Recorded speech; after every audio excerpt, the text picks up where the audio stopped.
C'est dans un contexte un peu particulier que le Salon de l'agriculture a ouvert ses portes. Avec une actualité marquée par les manifestations des agriculteurs dans toute la France, cette 60e édition avait une grande symbolique, comme l'explique Emmanuel Bernard. Ce 60e salon de l'agriculture est pour moi le salon de la bascule. Pourquoi ça? Parce que depuis plusieurs semaines, nous sommes dans des actions syndicales importantes pour obtenir un changement de logiciel et donc avec deux enjeux importants, hein, le revenu d'un côté, tout ce qui doit nous permettre d'envisager le renouvellement des générations, et de l'autre tout le côté normatif, réglementaire, où on doit moins passer de temps à savoir comment remplir les papiers, plutôt comment on va produire pour nourrir les Français.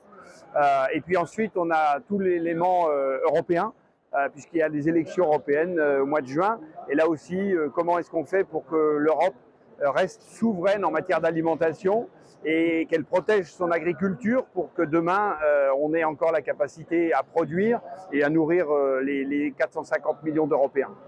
Une édition donc très spéciale et totalement immanquable pour Sébastien Cluzel.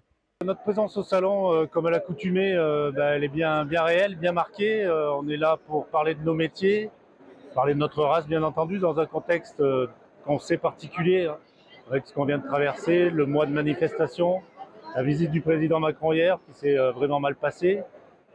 On a aussi l'impression d'avoir été un petit peu méprisé à un moment donné. C'est aussi pour ça que ça a explosé, et on comprend la rancœur de certains vis-à-vis des pouvoirs publics.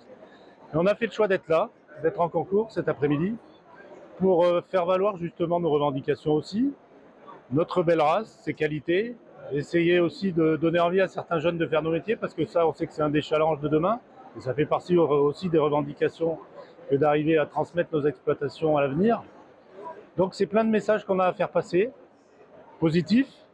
On parlera aussi de ce qui ne va pas, dans nos métiers d'élevage notamment, hein. L'élevage est souvent le parent pauvre de l'agriculture. On sait que les revendications de tout le monde sont diverses et variées. L'agriculture, c'est vaste, il y a plein de domaines. Mais nous, c'est l'élevage de Charolais, dans le Grand Massif central notamment, et puis dans la France entière. On a des éleveurs de toute la France qui participent aujourd'hui. Donc, passer des messages vrais sur la production de viande, sur le pâturage aussi, l'aspect écologique de nos pâtures et de notre mode de production de viande, hein. C'est important à souligner dans un contexte concurrentiel qu'on sait difficile, et où des accords type Mercosur pourraient nous être très défavorables dans ce cas-là, si on faisait rentrer de la viande qui n'est pas produite du tout sur les mêmes standards que les nôtres aujourd'hui. Donc on a de la bonne viande en France, on en importe et on en importera encore, parce que malheureusement nos éleveurs sont de moins en moins nombreux, il y a de moins en moins de vaches, mais on est là aussi pour essayer d'inverser cette tendance, même si on sait que ce ne sera pas facile.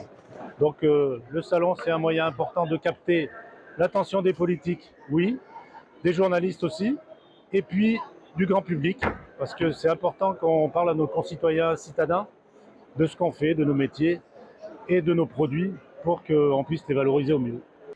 Malgré les quelques panneaux indiquant la colère encore palpable des exploitants, les visiteurs étaient au rendez-vous pour rencontrer les éleveurs et autres producteurs. Les éleveurs nivernais étaient là.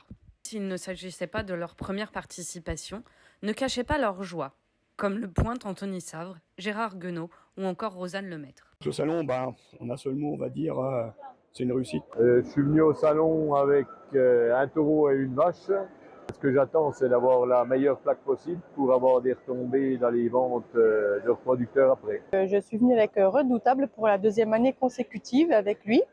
Il est champion au national et champion à la finale de Moulin-Gilbert. Ça serait super bien de remporter le Graal aujourd'hui. Le mot qui reviendrait pour ce salon, c'est de l'écoute et du bon sens pour nos politiques qui nous écoutent vraiment, et du concret. De son côté, le GAEC des Aubieux était présent pour la première fois. Cette année, on expose deux béliers dans deux catégories. Un bélier en catégorie en laine et un bélier en catégorie tondue. Ce qu'on souhaite, c'est développer un petit peu le commerce peut-être à l'étranger, car l'année dernière, on a valorisé deux béliers en Suisse, donc une toute première pour notre exploitation. Et donc ça a été une expérience très agréable, parce qu'on a gardé de bons contacts avec nos clients. Au-delà des éleveurs confirmés, les jeunes Nivernais étaient aussi là pour représenter leur département, comme Romain Rogemont lors des Olympiades. Hier, j'ai participé pour ma première fois au Salon international de l'agriculture à la finale des jeunes bergers. Donc je suis arrivé deuxième à cette finale. Donc je suis très fier de cette place. Ainsi que ce soit avec des plaques de distinction, comme Rosanne Lemaître et Loïc Piponniot, pour Redoutable, ou sans plaques. Les éleveurs et producteurs nivernais ont encore une fois représenté leur savoir-faire dans une édition qui, sans nul doute, restera dans les mémoires.